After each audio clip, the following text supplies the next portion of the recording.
साधारण 70च्या दशकाचा काळ. सांगली जिल्ह्यातील अगळगावमधून एक तरुण शिक्षणासाठी मुंबईत आला. शिक्षणाला सुरुवात केली, पण परिस्थिती त्याला सतत मागं ओढत होती. अशातच त्याच्या आयुष्याला कलाटणी देणारी एक संघटना उभी राहिली.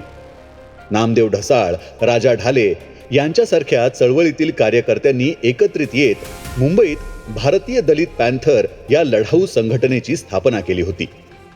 पोटात तुझ्या पेटली आग, उठ दलिता तोफा डाग, अशा घोषणा आसमंतात घुमू लागल्या. परिस्थितीने हुरपळलेला हा तरुणही याच पॅन्थरशी जोडला गेला आणि तेव्हापासून या तरुणानं मागं वळून पाहिलेलंच नाही. दलितांवरील अन्याय, अत्याचारांविरोधात बंडाचं निशाण फडकवलेल्या पॅन्थरने अल्पावधीतच संपूर्ण देशाचं लक्ष वेधून घेतलं. याच संघटनेतून महाराष्ट्राला एक दलित नेतृत्व मिळालं. या नेतृत्वाचं नाव रामदास बंडू आठवले. आज भाजपने रामदास आठवले यांना तिसऱ्यांदा केंद्रात मंत्री करण्यासोबतच तिसऱ्यांदा राज्यसभेवर पाठवलं आहे. भाजपच्या एकाही निष्ठावंताला आतापर्यंत ही किमया साधता आलेली नाही. त्यामुळे आठवले यांची देशभरात चर्चा होत आहे. नेमकं आठवलेंचं हे नेतृत्व तयार झालं कसं?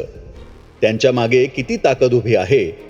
आणि साधं ग्रामपंचायतीचं हे तिकीट फायदा असल्याशिवाय न देणारा भाजप आठवलेंना तिसऱ्यांदा राज्यसभा का देतोय? हेच आपण पाहणार आहोत आजच्या आपल्या राजकारण या पॉडकास्टमध्ये. पंतप्रधान नरेंद्र मोदी आणि केंद्रीय गृहमंत्री अमित शहा हे कोणताही निर्णय केवळ राजकीय फायद्यासाठीच घेतात, अशी टीका विरोधी पक्षांकडून नेहमी केली जाते. विरोधकांचा हा दावा किती खरा किती खोटा हे त्यांनाच ठाऊक. पण रामदास आठवले यांच्याबद्दल घेतले जाणारे निर्णय 100% राजकीयच आहेत हे महाराष्ट्रातील थोडंफार राजकारण कळणारं पोरही सांगू शकेल. लढवय्या पॅन्थर, दलित नेते, कवी आणि केंद्रात सलग 10 वर्षे मंत्री असलेल्या रामदास आठवले यांचं राजकीय महत्त्व मागील 10 वर्षांच्या काळात कमालीचं वाढलेलं दिसतं. मला भाजपने राज्यसभेवर पाठवले, मी आहे रामदास आठवले, अशा कोट्या करत आठवले त्यांच्यातील कवी जागवतात. पण त्याचवेळी ते राजकारणात किती बेरकी आहेत हेही दाखवून देतात. महाराष्ट्रात मागील काही दिवसांपासून राज्यसभा निवडणुकीने राजकीय वातावरण तापलं होतं. एकूण 7 जागांपैकी भाजपच्या वाट्याला 4 जागा आल्या होत्या. त्यामध्ये केवळ रामदास आठवले यांचं नाव फिक्स होतं. त्यांचा पत्ता कट होणार अशा वावटळी अधूनमधून उठायच्या. पण पॅन्थर तो पॅन्थरच. वावटळीचं वादळ होण्याआधीच त्याला शांत केलं आणि सलग तिसऱ्यांदा, तेही भाजपच्या कोट्यातून राज्यसभेवर जाण्याचा भीमपराक्रमही केला. भाजपच्या कट्टर निष्ठावंत नेत्यांना जे जमलं नाही ते आठवलेंनी करून दाखवलं. भारतीय जनता पक्षातील अनेक जण 2014 पासून राज्यसभेवर जाण्यासाठी देव पाण्यात ठेवून बसले आहेत. पण आठवलेंपुढं कोणाचंही काही चाललेलं नाही. म्हणूनच या नेत्याची चर्चा देशभर होतीये. राज्यसभेवर निवडून जाण्यासाठी विधानसभेतील आमदारांचं पाठबळ मिळणं आवश्यक असतं. आठवले अध्यक्ष असलेल्या Republican party of India, Athawale या पक्षाचा 2014 पासून एकही आमदार विधानसभेच्या पायऱ्या चढलेला नाही. असं असतानाही भाजपने त्यांना सलग तिसऱ्यांदा संधी का दिली? या प्रश्नाचं उत्तर आठवले यांनी 70च्या दशकापासून जीवाचं रान करत जिवंत ठेवलेल्या आंबेडकरी चळवळीतून मिळतं. विधिमंडळात एकही आमदार नसला तरी महाराष्ट्रभर पक्षाच्या माध्यमातून त्यांनी आपल्या कार्यकर्त्यांचं जाळं निर्माण केलं आहे. अर्थात ती ताकद एखादा आमदार निवडून आणू शकेल एवढी नाही. ही ताकद विखुरलेली आहे. पण त्याचा फायदा नेहमीच मातब्बर राजकीय पक्षांना झालाय. पूर्वी तो काँग्रेस राष्ट्रवादी काँग्रेसला होत असायचा, आता भाजपला होतोय. भाजपसाठी हेच कारण पुरेसं आहे. महाराष्ट्रातील एक मोठा दलित नेता आपल्यासोबत असणं हे भाजपसाठी बेरजेचं राजकारण आहे. आठवले यांना डावलणं परवडणार नाही असं कदाचित या पक्षाला वाटत असावं आणि ते काही प्रमाणात खरंही आहे. आठवले यांच्या राजकीय कारकिर्दीकडे पाहिल्यास तुम्हालाही ते पटेल.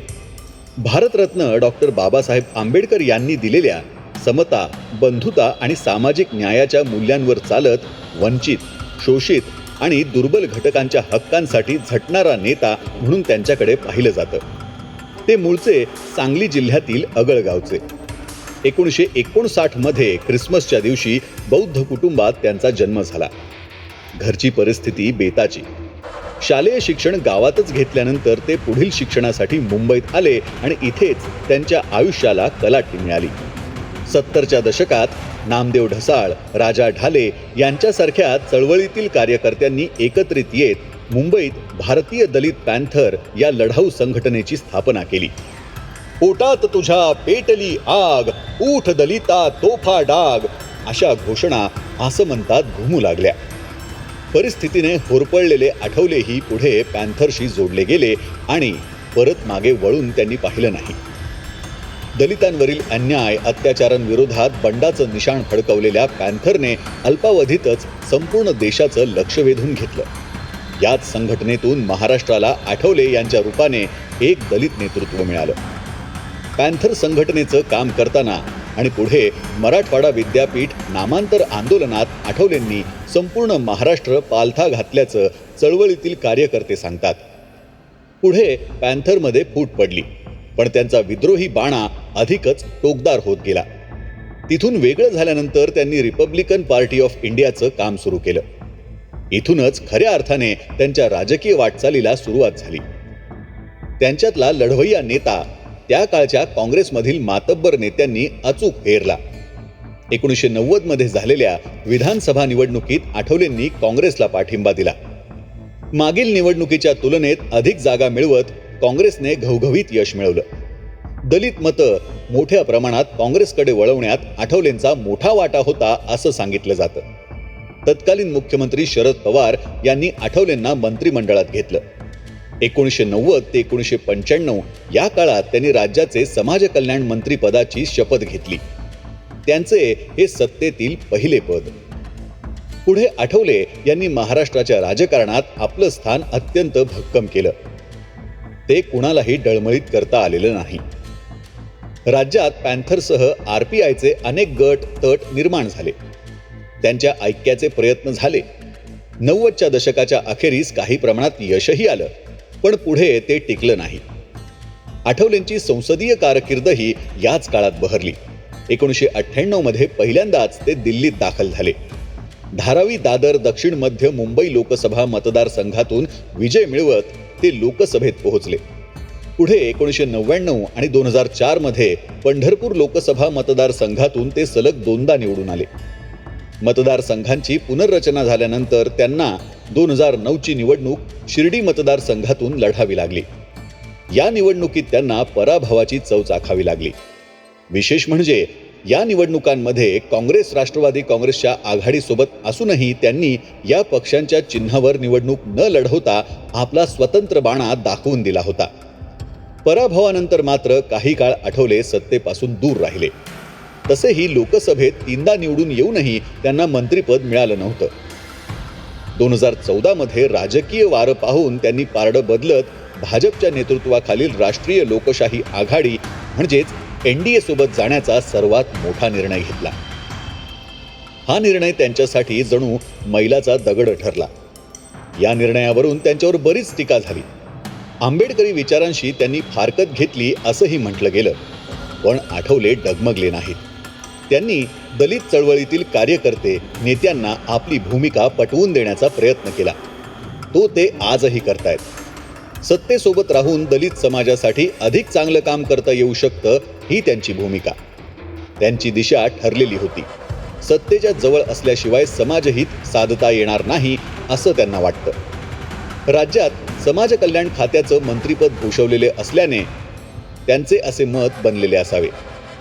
यावर आठवले यांच्यासोबत पॅन्थर चळवळीपासून काम करणारे ज्येष्ठ नेते व माजी मंत्री अविनाश महातेकर सांगतात की आंबेडकरी चळवळीचे आकलन असलेले नेतृत्व म्हणजे रामदास आठवले. चळवळीशी प्रामाणिक राहून त्यांनी आजवर काम केले आणि करत आहेत. अशावेळी सत्तेतील पद हवं असतं आणि त्यात काही चूकही नाही.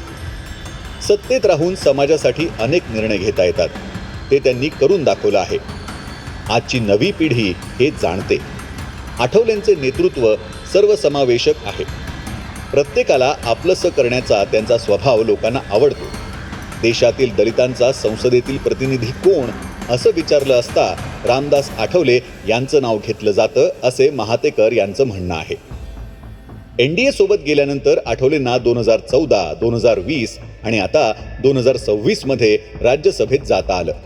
एवढंच नाही तर 2016 पासून ते पंतप्रधान नरेंद्र मोदीजी यांच्या मंत्रिमंडळात सामाजिक न्याय खात्याचे राज्यमंत्री आहेत. भाजपच्या कोट्यातून सलग 3 वेळा राज्यसभा आणि पंतप्रधान मोदींच्या कॅबिनेटमध्ये सलग 3 वेळा मंत्रिपद मिळवणारे ते महाराष्ट्रातील एकमेव नेते असावेत. खुद्द भाजपच्या एकाही नेत्याला ही किमया साधता आलेली नाही. त्यामुळेच केवळ महाराष्ट्रच नव्हे तर देशातील अनेक राजकीय विश्लेषकांनाही त्याचं आश्चर्य वाटतं. जो नेता आपले उमेदवार मित्रपक्षांच्या चिन्हावर उभं करून निवडून आणतो, तो नेता सलग 3 वेळा राज्यसभेत जाऊन मंत्रिपद कसा मिळवू शकतो? त्यांची नेमकी ताकद काय? आठवलेंनाच हे कसं शक्य होतं? या प्रश्नांची उत्तरं देताना महातेकर यांनी सांगितलं की केवळ महाराष्ट्रच नव्हे तर दलित आंबेडकरी चळवळीतील झटणारा कार्यकर्ता म्हणून आठवले यांच्याकडे पाहिलं जातं. त्यांच्या मागे दलित समाज मोठ्या प्रमाणात आहे.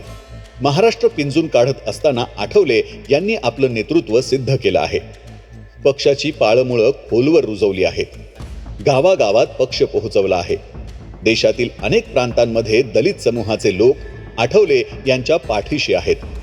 त्यांच्या भोवती एक प्रकारचं वलय आहे. दलित म्हणजे केवळ एखादा विशिष्ट समाज नाही तर वंचित, आर्थिकदृष्ट्या कमकुवत, आदिवासी समाजातील लोकही आठवले यांच्याकडे दिल्लीत येत असतात. या सर्वांना ते आपुलकीने भेटतात, त्यांचे प्रश्न सोडवतात. दलितांच्या प्रश्नावर काम करणारा नेता म्हणून केवळ महाराष्ट्रच नव्हे तर देशभरात त्यांची ओळख आहे. त्यांच्या कर्तृत्वामुळे त्यांना आजवर संधी मिळाली आहे. केवळ दलित मतांसाठी भाजपकडून आठवले यांना संधी दिली जात असल्याची टीकाही होते. ते खरंही आहे. विधानसभेत एकही आमदार नाही. स्थानिक स्वराज्य संस्थांच्या निवडणुकीत आठवलेंचे उमेदवार मित्रपक्षांच्या चिन्हावर निवडणुकीत उतरले होते. काही जण निवडूनही आले. पुण्यासारख्या महानगरात आठवले यांचे कट्टर समर्थक परशुराम वाडेकर कमळ चिन्हावर निवडून आले आणि उपमहापौर झाले. राज्यात अनेक ठिकाणी हेच चित्र पाहायला मिळालं. पण यामागे दुहेरी रणनीती असल्याचं सांगितलं जातं. आठवले हे पक्षाच्या वोट बँकेच्या आधारे नगरसेवक किंवा आमदार निवडून आणू शकत नाहीत, ही वस्तुस्थिती नाकारता येणार नाही. महातेकर यांनीही ते मान्य केलं. भाजपसोबत किंवा मित्रपक्षांसोबत निवडणूक लढवत असताना आपल्या चिन्हावर निवडणूक लढवून मतं मिळवणं कठीण होतं. त्यांचा कार्यकर्ता मतदान करायला जाताना भाजपच्या चिन्हावर विचार करून मतदान करतो. ती मतं आमच्या उमेदवाराला मिळत नाहीत. त्यामुळे आम्हीच मित्रपक्षाच्या चिन्हावर निवडणूक लढवण्याची परवानगी देतो असं महातेकर म्हणतात. त्यामुळे दलित मतं RPIच्या उमेदवारांसोबतच मित्रपक्षांनाही मिळतात. ही रणनीती मागील काही वर्षात यशस्वी झाल्याचं दिसून येतंय. पण केवळ मतच नाही तर आठवले यांच्यामुळे काही प्रमाणात दलित समाजाचं मनही आपल्या बाजूने वळवण्यात भाजपला यश आलं आहे. भाजपसह आठवले यांची राजकीय वाटचाल पुढेही याच 2 खांबांवर टिकून असेल. पॅन्थरला डिवचण्याचा प्रयत्न सध्या तरी भाजप करणार नाही, ही काळ्या दगडावरची पांढरी रेघ आहे. तुम्हाला रामदास आठवले यांची ही राजकीय वाटचाल कशी वाटते हे आम्हाला इथे कमेंट करून नक्की सांगा. त्याशिवाय सरकारनामाला फॉलो, लाईक आणि सबस्क्राईब करायला विसरू नका. ही माहिती आपल्यापर्यंत पोहोचवण्यासाठी आवश्यक रिसर्च केला आहे सरकारनामाचे प्रतिनिधी राजानंद मोरे यांनी.